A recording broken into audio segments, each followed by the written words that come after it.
Eh bah salut à tous les héros, c'est Hiro, j'espère que vous allez bien. Moi écoutez, ça va plutôt pas mal hein. Et si on se retrouve aujourd'hui sur la chaîne en plein mois d'août, c'est pour une petite vidéo un petit peu spéciale. Puisque oui, dans un premier temps, eh bien la chaîne vient de fêter ses 1 an. Alors pour l'instant je n'ai rien fait, il n'y a pas de petite vidéo spéciale, mais peut-être qu'il y en a une qui arrivera courant du mois d'août. En attendant, oui, ça y est, depuis le 7 août, nous avons passé les 1 an de la chaîne et on est presque 600 sur la chaîne, donc je vous remercie énormément, comme d'habitude, à tous ceux qui soutiennent, qui like, qui partagent, qui s'abonnent, à toute cette petite communauté qui est en train de se créer, là, les héros qui vont peut-être un jour exploser tous les records, aller dans les étoiles. Donc en attendant, je vous remercie beaucoup à tous ceux qui apportent le soutien à la chaîne. Et puis ça y est, 1 an, la première bougie de la chaîne, c'est une étape qui vient d'être passée et je pense qu'il y a pas mal de petits trucs qui vont changer à l'avenir sur la chaîne, mais bon, ça, on en reparlera dans une autre vidéo. Puisque oui, aujourd'hui, si vous êtes là, c'est pour une petite mission un peu spéciale, hein, puisque qui dit mois d'août dit pas mal de temps pour lire, mais en même temps, dit vacances. Je pense que pas mal de personnes entre vous ont pas mal de choses de prévues, partent à droite, à gauche, traverser le monde tel des dresseurs de Pokémon. Et forcément, des fois, on aimerait bien avoir un petit truc à lire. Alors bien entendu, les puristes vont ramener les fameux romans, les Tolkien, les choses comme ça, mais bon, nous, on est ici pour parler de manga, donc nous avons décidé, et je dis bien nous, puisque vous verrez, je ne suis pas seul sur cette vidéo, de vous présenter 5 mangas courts sur cette chaîne. Dans un premier temps, petits mangas qui iront jusqu'à même pas 10 tomes maximum, hein, mais histoire tout simplement d'avoir des petits trucs comme ça à lire sur votre mois d'août, sans vous lancer sur une grosse série. Je ne vise absolument personne. Et donc oui, j'ai dit on, puisqu'aujourd'hui, cette vidéo est en collaboration avec Final Effect 4, donc qui est un youtubeur qui lui parle aussi de manga et de plein d'autres choses. D'ailleurs, je vous mettrai sa petite chaîne en description. Et donc pour la vidéo du jour, je vais vous présenter 4 mangas courts qui, à mon sens, peuvent être assez intéressants à découvrir, et il vous présentera le dernier sur cette chaîne. Et puis n'hésitez pas à aller dans la description sur sa chaîne, puisqu'il y aura la même vidéo où il va vous présenter 4 petits mangas courts, et moi je vous présenterai le dernier. Bon allez, je perds pas plus de temps, je vous balance le générique de la mission, et on se retrouve juste après.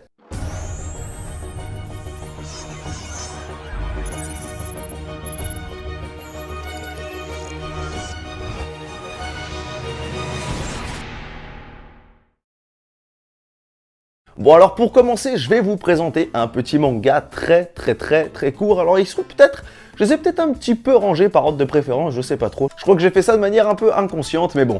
Le premier manga que j'aimerais vous présenter est très court puisqu'il n'a que 4 tomes et c'est plus un petit délire comme ça qui va peut-être pouvoir vous emmener sur d'autres mangas du même style. C'est un manga de Hiro Mashima. Bah oui, je pouvais pas vous faire une vidéo manga sans vous parler de Hiro Mashima, hein, célèbre auteur de Fairy Tail ou de Eden Zero. Et on va commencer avec un petit manga pas très connu, en 4 tomes, Monster Hunter Orage. Alors dans Monster Hunter Orage, on y suit Shiki qui possède des armes un petit peu particulières, assez légendaires, et qui va partir à l'aventure en quête de compagnons. Puis sur sa route, pendant son voyage, il va rencontrer une alliée du nom de Hailey, je sais pas si ça se prononce vraiment comme ça, et c'est ensemble qu'ils vont comme ça se lancer à la poursuite d'un monstre légendaire, le Myogaruna. Alors, je vais pas vous dire de bêtises, hein, mais pour avoir fini à peu près tous les Monster Hunter, ça me dit rien, là de tête, le Myogaruna. Alors je sais pas si il est dans les jeux ou s'il est exclusif à Monster Hunter, en tout cas au manga Monster Hunter. Alors pourquoi je vous présente un manga comme ça directement? Eh bien tout simplement parce que déjà c'est un manga assez court, hein. Il existe en 4 tomes, et puis c'est Hiro Mashima, donc au niveau des dessins, pour moi c'est une valeur sûre. On y retrouve bien entendu la patte de Fairy Tail, mais surtout, on y retrouve sa patte graphique pour les monstres, puisque je vous rappelle, hein, dans Fairy Tail, l'auteur a dessiné quand même pas mal de dragons et d'autres petites bêtes comme ça, et ce qui prouve hein, qu'il a vraiment les capacités pour faire des monstres vraiment stylés, et donc on y retrouve hein, ici, je vous mettrai comme d'habitude en première de couverture le manga là qui est tout luisant. On y retrouve pas mal de monstres connus de la licence, et c'est quand même à mon sens assez intéressant. Bien entendu, je vous le présente également parce que Monster Hunter World hein, est un jeu qui a permis de pas mal démocratiser la licence Monster Hunter. Et donc je me dis que les personnes qui ont aimé le jeu auront peut-être envie petit à petit comme ça de se tourner vers d'autres médias qui parlent de leur jeu peut-être préféré maintenant, hein, puisque Monster Hunter a été une révélation pour beaucoup. À savoir hein, qu'il existe un film que je ne vous conseille pas du tout, et également pas mal de petits trucs spin-off, et surtout je crois qu'il y a un film en animation 3D qui va pas tarder à sortir. Alors j'ai vu la bande-annonce et au niveau du personnage principal, eh bien ça a l'air d'être le camarade de la 5e flotte, je crois que c'est ça son nom, le personnage roux qu'il y a donc dans Monster Hunter World. Et dernière petite chose, hein, si je vous conseille ce manga, eh ben, c'est aussi parce qu'il y a Monster Hunter Flash, qui est un autre manga Monster Hunter très différent, un petit peu plus long, hein, mais toujours assez court, hein. Je crois qu'il y a une douzaine de tomes, et du coup ça vous permet comme ça de mettre le premier pied à l'étrier, de découvrir l'univers Monster Hunter à travers les mangas, en sachant qu'il y en a encore plein d'autres, et puis bah, peut-être que à l'inverse, certaines personnes vont kiffer le manga Monster Hunter, et puis vont petit à petit s'intéresser à la licence. Bon bah c'est un manga de Hiro Mashima supervisé par Capcom, et il vient de chez les éditions Pika. Et allez, on continue avec un manga en 8 tomes, en 8 volumes, hein, que j'ai déjà pas mal présenté sur la chaîne et que vous pouvez potentiellement déjà connaître. En attendant, je pense que vous connaissez peut-être pas ce manga, mais un manga du même auteur. Et oui, parce que je pense que vous connaissez pas mal, en tout cas si vous êtes sur cette chaîne, Chainsaw Man, eh bien je vais vous présenter le manga qui a été fait juste avant par le même auteur, Fire Punch. Alors Fire Punch, hein, c'est un manga en 8 tomes, et c'est pour moi un manga quand même assez incontournable. Alors oui, je n'ai pas tous les tomes, mais à mon sens, l'univers, la patte comme ça de l'auteur, il est vraiment... Je trouve que c'est quand même assez spécial, mais en même temps, bah, c'est son univers, et du coup, je trouve que ça change quand même pas mal avec ce qu'on peut voir, on va dire, de manière plus classique. Alors, faut savoir hein, que Fire Punch, c'est un manga quand même assez glauque, hein, forcément, puisque c'est le même auteur que Chainsaw Man, qui se veut déjà un manga quand même, qui prend assez aux tripes. Et bien là, on y suit tout simplement un personnage qui a un don, dans un monde où il règne la famine, l'ère glaciaire, des choses comme ça, eh bien il a un don de régénération, c'est-à-dire qu'il peut se trancher des morceaux du corps, lui et sa sœur d'ailleurs, hein. Et puis en permanence, hein, leurs membres repoussent. Et donc, ils décident, eh bien, puisque ce sont des personnes qui, de base, hein, sont très gentilles avec le monde qui leur entoure, eh bien, de nourrir leur village avec leur propre corps. Alors oui, c'est super glauque et dégueulasse, mais bon, mettez-vous à leur place, hein, c'est la famine, personne n'a rien à manger, et eux, ils vont se découper des petits morceaux de bras, de jambes, comme ça, à mettre au barbecue, et donc vont permettre, eh bien, comme ça, de nourrir le village, qui du coup est un village cannibale, malheureusement.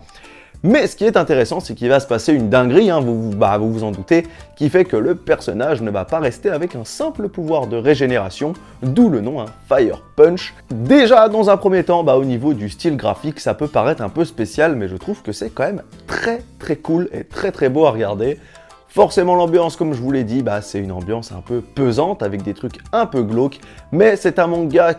à mon sens, si vous voulez une lecture un peu plus sérieuse pendant ces petites vacances d'août, pourra extrêmement vous faire plaisir, et je pense que c'est un très très bon truc à découvrir, surtout si vous êtes fan de Chainsaw Man, là au moins vous êtes en terrain connu. Bon, je le répète, hein, mais c'est un manga en seulement 8 tomes, donc voilà, vous avez quand même de quoi faire pendant tout le mois, mais sans vous dépenser des 1000 et des 100, tout en prenant un max de plaisir. C'est un manga de Tatsuki Fujimoto, comme je l'ai dit, et c'est chez les éditions Kazé. Et allez, pour le troisième manga, on va parler d'un manga que je pense vous ne connaissez probablement pas, mais qui est d'un auteur que vous connaissez sûrement beaucoup, pour un manga qui fait quand même pas mal le buzz, hein, toujours à l'heure actuelle, qui a pas mal de tomes et qui est quelque part dans votre champ de vision.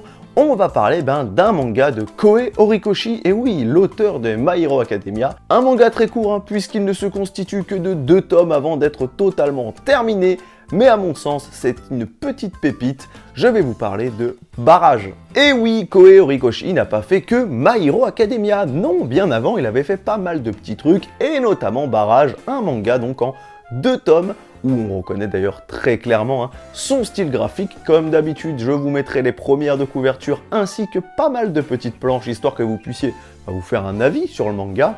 Et donc pour Barrage, on y suit Astro, un enfant orphelin qui a décidé d'élever plein d'autres petits enfants pour avoir une espèce de famille, se constituer sa propre famille d'orphelins, avec tous vraiment des designs très à eux. Et comme d'habitude, je pense que vous vous y attendez, mais la petite famille va pas rester au calme comme ça bien longtemps, puisque non, il va se passer quelque chose avec le roi ou le prince actuel, je crois que c'est le prince actuel, qui ressemble trait pour trait à Astro, et donc il va se passer pas mal de petites dingueries qui font que Astro va devenir plus ou moins le nouveau prince légitime, mais je ne vous en dis pas plus, ça serait du spoil.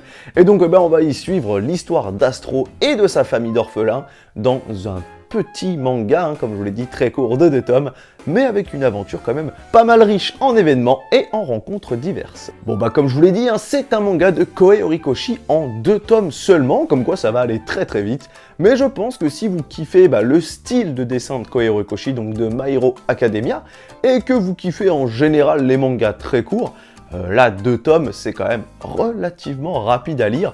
Le manga est quand même assez épais, hein. C'est quand même, voilà, vous en avez pour votre argent. Et je trouve, moi, à mon sens, hein, que l'histoire et les personnages sont très attachants, même si c'est très rapide. Allez, je le répète une dernière fois, c'est un manga de Koei Horikoshi, et c'est chez les éditions Kyun Shonen. Et allez, pour le dernier manga que j'ai à vous présenter, moi, avant celui de Final Effect, donc, eh bien, c'est un manga qui n'est, je pense, pas du tout connu par la plupart d'entre vous, et que je présenterai d'ailleurs probablement dans mes achats manga, hein, puisque j'ai pu me le procurer là récemment, qui est à mon sens très très intéressant et qui se termine en seulement 7 tomes. On va parler donc pour ce dernier tome de City Hall. Alors déjà pour City Hall, ce qui est intéressant de préciser, hein, c'est que c'est un manga français, et oui, c'est un manga fait par un français, donc ça change quand même pas mal de ces mangas qu'on revoit et revoit à tort et à travers, Dragon Ball, Naruto, One Piece.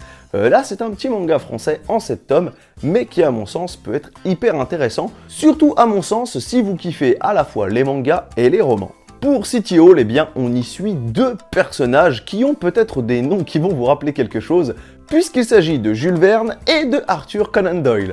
L'univers prend place bien dans un monde où tout ce que vous pouvez écrire prend vie. Et en particulier, plus la description de ce que vous écrivez est précise, plus il y a de détails, et bien tout ce que vous écrivez deviendra de plus en plus précis. Et donc c'est un monde comme ça où petit à petit le papier a été interdit, puisque c'est super dangereux, vous écrivez des dingueries et ça se réalise. Donc bon, pas mal de personnes vont faire à mon avis le parallèle avec Death Note. Oui et non, puisque dans Death Note, il suffit juste d'écrire le nom de quelqu'un pour qu'il crève. Là non, vous pouvez écrire, je pense, un peu tout et n'importe quoi, hein. J'ai pas fini le manga, donc je pourrais pas vous dire, mais tout ce que vous écrivez prend vie ou se réalise, donc c'est un petit peu plus vénère que le Death Note. Mais forcément, le papier, tout ce qui est écrit a été aboli. Mais c'était sans compter sur Blackfall, qui sera donc, à mon avis, l'antagoniste de ce manga, qui est, je crois, un tueur en série qui a trouvé le moyen de mettre la main sur du papier. Puisque oui, comme je vous l'ai dit, le papier a été aboli depuis plus de 100 ans, je crois. Eh bien, un méga tueur en série va trouver le moyen de se procurer du papier. Et donc, il a un peu une arme de destruction massive entre les mains. Imaginez le plus grand des tueurs en série qui aujourd'hui auraient tous les codes nucléaires. Pas très très rassurant. Et du coup, forcément, il y aura cette grande équipe donc de Jules Verne et de Conan Doyle qui vont petit à petit essayer de trouver qui est la personne et tout. Donc, il y a un côté enquête, un côté détective. C'est pour ça que je vous dis qu'il y a vraiment ce parallèle entre le manga et le roman. Et à mon sens, ça peut être vraiment une lecture super cool.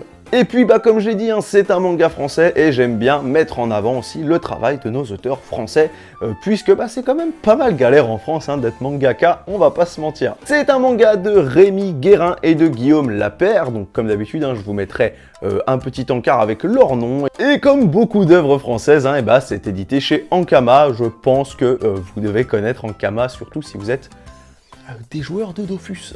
Bon voilà qui met fin à mes petits mangas, et moi je vous laisse avec Final Effect pour la présentation de ce 5e et dernier manga de cette sélection, 5 petits mangas courts. J'espère que vous allez kiffer, je vous laisse avec lui et on se retrouve juste après. Yo, salut tout le monde, c'est Final Effect qui est à l'appareil, j'espère que vous allez bien. Aujourd'hui, c'est franchement avec grand plaisir que je suis sur la chaîne de Hirotaku. Encore un grand merci à toi de m'avoir invité à faire cette vidéo avec toi. Donc on va faire les 5 mangas courts. Normalement, au moment où vous voyez ma tronche apparaître, tous les mangas courts ont été présentés, les premiers par Hiro. Et moi, je vais vous présenter une série que j'ai franchement bien appréciée.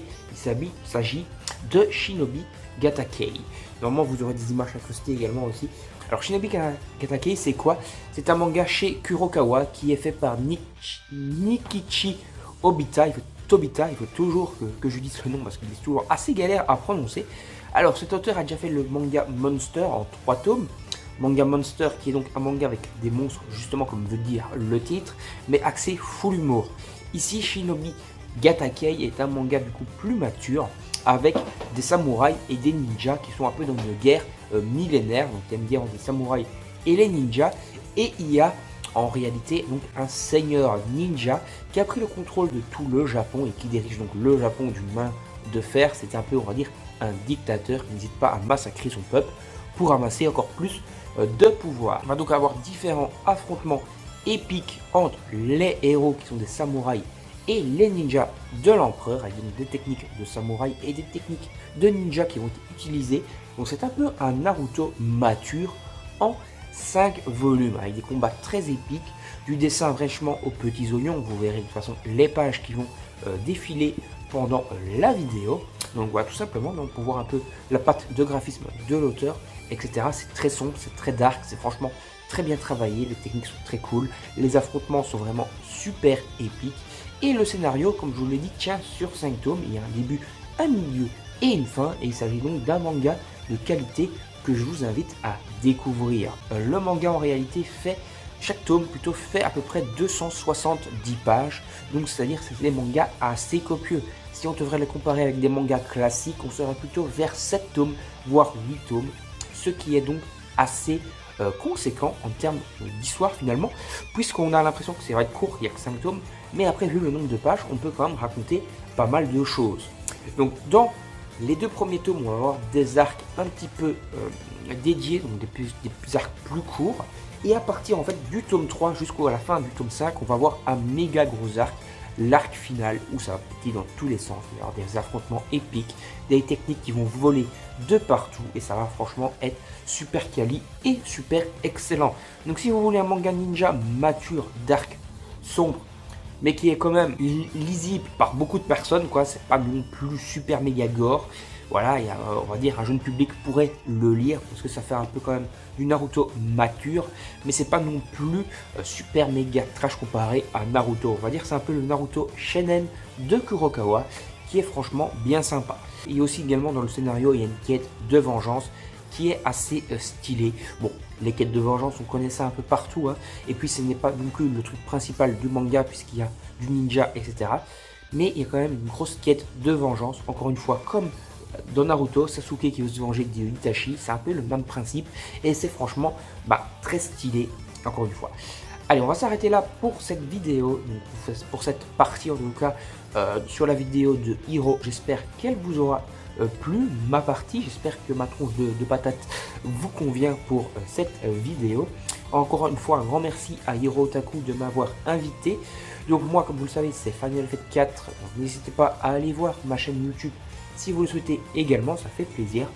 Et normalement, il y aura également une vidéo fit de 5 mangas courts qui sera sur ma chaîne où Hiro sera invité pour présenter un titre. Et donc ça fait plaisir de l'inviter également sur ma propre chaîne. Allez, je vais m'arrêter là et je laisse le mot de la fin à Hiro. Je vais vous dire quand même salut tout le monde, à la prochaine. N'hésitez pas également à suivre Hiro Otaku, c'est un excellent youtubeur. Bye bye tout le monde, à la prochaine. Eh ben merci à toi Final Effect pour cette présentation. Je pense que là, vous avez quand même pas mal de choix, pas mal de choses à lire. Vous n'avez donc plus d'excuses, je ne veux pas entendre les « je n'ai rien à me mettre sous la dent pendant les vacances » puisque là, vous avez déjà eu quand même 5 mangas assez diversifiés pour aller vous faire kiffer pendant ces vacances. Et puis je vous rappelle, allez checker le lien dans la description, il y a la chaîne de Final Effect où il va vous présenter lui aussi 4 mangas et puis où j'apparaîtrai à la fin pour vous présenter le 5e et dernier manga de sa sélection. Voilà en tout cas qui met fin à cette vidéo. Je remercie encore une fois Final Effect pour cette petite collaboration. Ça fait plaisir comme ça de pouvoir échanger avec d'autres personnes. Et puis c'est cool puisque peut-être que vous qui êtes sur cette vidéo ne connaissez pas sa chaîne et donc je vous invite fortement à aller vous y intéresser, à aller checker un petit peu ses vidéos. Il est très actif. Donc je pense que si vous êtes en manque de contenu, vous avez largement de quoi faire sur sa chaîne. En attendant, encore un petit merci à Final Effect et merci à vous d'être fidèle à cette chaîne, comme je vous l'ai dit, de soutenir cette chaîne. N'hésitez pas vraiment à aller checker dans la description la partie 2 de cette vidéo sur sa chaîne. Et en tout cas, moi je vous remercie encore. C'est les 1 an de la chaîne, bientôt 600 abonnés. Merci encore. Nous, on se retrouve comme d'habitude très rapidement pour une prochaine vidéo. Et puis c'était Hiro et Final Effect pour vous servir.